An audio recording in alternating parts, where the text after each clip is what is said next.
Friends देखो बर्तमान आमर कलम ढलई सरी जाइए माने चारि पाखर 4टी कलम ढलई सरी जाइए। बर्तमान मझी कलम बाकी अच्छी बर्तमान सेंटर लाइन बाहर करमी बाहर करेंगे मुझे देखा देखो इटाटी अच्छी 10 इंच दुई पाख 5 इंच 5 इंच रखा जाइए। भल भाव देखो ये पूरा सेंटर सूता मरा जाइए सेंटर लाइन रही है। बर्तमान आम मझीरे जाली सब बसा जाली जाली बसी जाइए बर्तमान सेंटर बाहर कर देखो बर्तमान आमर ये ठीक अच्छे 10 फुट देखो बर्तमान पूरा सेंटर पूरा एमती उड़ुम पकईदे पूरा जाली रहा सेंटर देखो पूरा जाली रहा सेंटर कलम आउट सेपट हबार ना पूरा सीधार आसो सीधार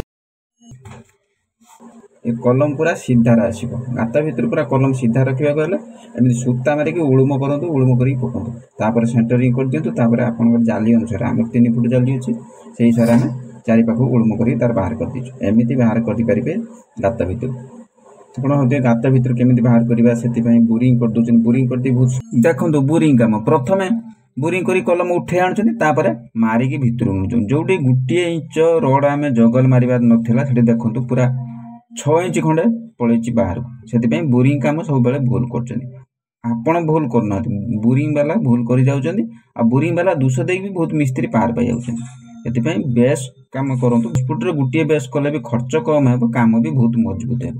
कौन कर बोरिंग वाला दोष दे मिस्त्री बहुत सहज पार पाई जाऊँ बोरिंग करते बहुत सहज कम कर से कम सब भूल होपट सेपट रोचे से बेस पिलर मजबूत आ बोरिंग आसब ना। बोरिंग पिलर तो आप मिस्त्री करूना बोरिंग वाला करदे जाऊँ दोष देकी मिस्त्री मैंने पार पाई जाऊँ। कलम सब सीधा रूता मारिदेले सूता मारिदे उड़ुम पकईदे पूरा सीधा रलम गोटे भी कलम एपट सेपट हे ना पूरा सब लाइन रही एमती बेस।